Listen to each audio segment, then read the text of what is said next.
এই গল্পের সকল পর্বের লিঙ্ক ডেসক্রিপশনে দেওয়া আছে। নূর উপস্থিত হলো রিদওয়ানের সামনে। তার চোখ জ্বলছে। নূরকে দেখেও রিদওয়ান শান্ত। নূর ক্রুদ্ধ কণ্ঠে প্রশ্ন ছুড়ে দিল, তোমার মিটিং কি এখানে হচ্ছে রিদওয়ান? নূর, শান্ত হও, এটা তো পাবলিক প্লেস। নিকুচি করেছে তোমার পাবলিক প্লেস। আগে আমার উত্তর চাই। কিসের সম্পর্ক তোমাদের? আমি জানতে চাই রিদওয়ান, এবং সেটা এই মুহূর্তে। নূরের কণ্ঠে ক্ষোভ স্পষ্ট। পারমিতা খানিকটা ইতস্তত বোধ করছে। নূরের ক্ষোভ জায়েজ।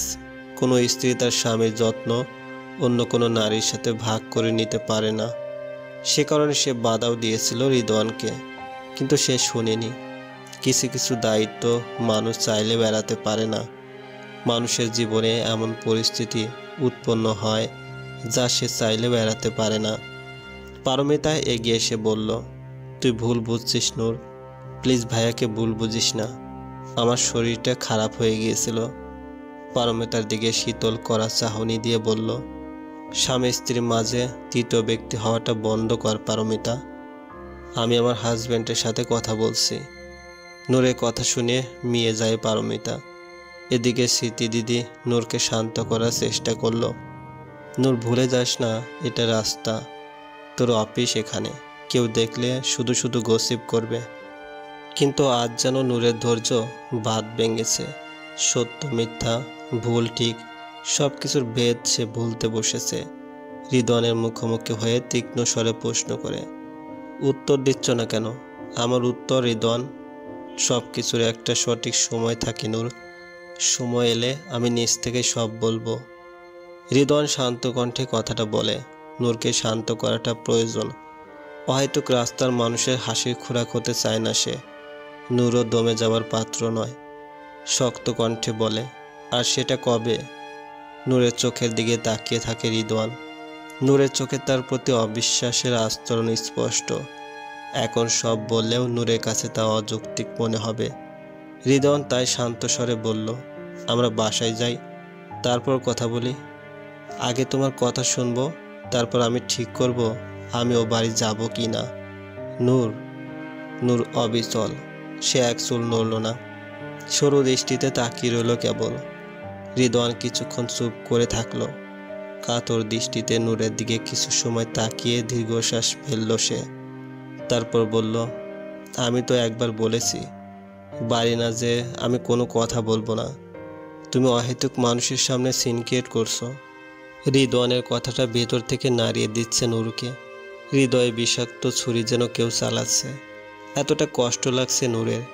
ক্ষোভ, বিষাদ তাকে যেন অন্ধ করে দিয়েছে। তার রুদ্ধ দৃষ্টি তখন পারমিতার দিকে প্রয়োগ করলো। মেয়েটা নত মাথায় এখনো দাঁড়িয়ে আছে। মুখটা শুকিয়ে গেছে, চোখে নিচে গাঢ় কালি। সৌন্দর্য যেন মূর্ছা গিয়েছে। তার কিসের দুঃখ? সে তো আরো খুশি হবার কথা। নূর তার কাছে গিয়ে জোরে হাত চেপে ধরল।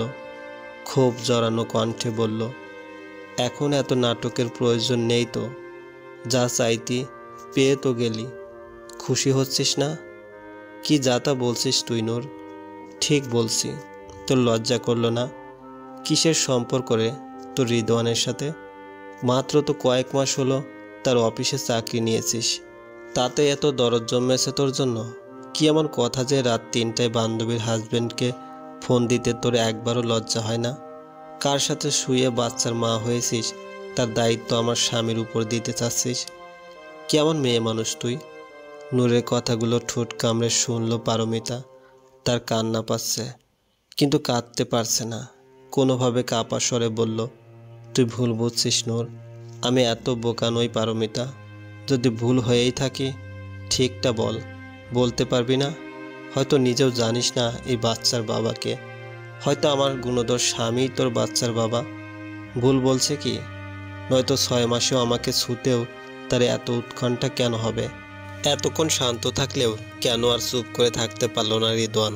নূরের কথাগুলো অত্যন্ত বিশ্রী লাগছে কানে। নূরের হাতটা পারমিতা থেকে ছাড়ালো প্রথমে, তারপর বরফ শীতল কণ্ঠে বলল, অনেক হয়েছে, দোষ আমার, আমি লুকিয়েছি। পারমিতাকে কেন অকথ্য বলি শোনাচ্ছ? তোমার যা বলার আমাকে বলো। জানো না ও প্রেগনেন্ট? হৃদনের শীতল চাহনি ক্ষত বিক্ষত করল নূরকে। চূর্ণ বিচূর্ণ হলো নূরের কোমল হৃদয়। হৃদনের কাছ থেকে এরূপ ব্যবহার মোটেই কাম্য নয় তার।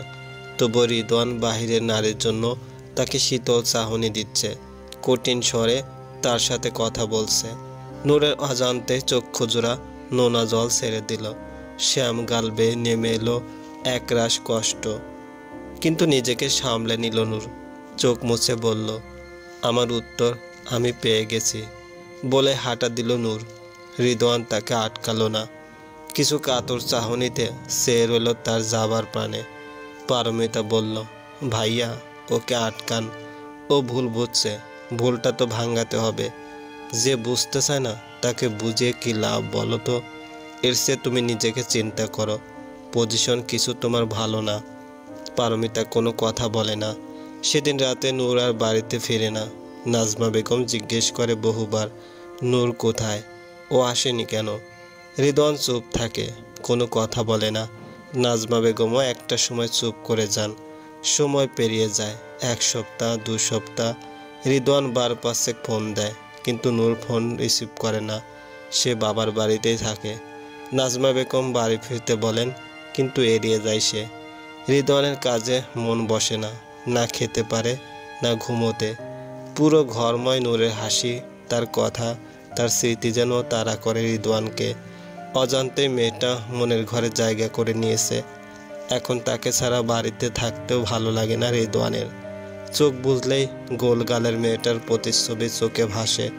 সেই স্নিগ্ধ হাসি, সে ভেজা চুলের গন্ধ। বড্ড ভালোবেসে ফেলেছে এই মেয়েটিকে।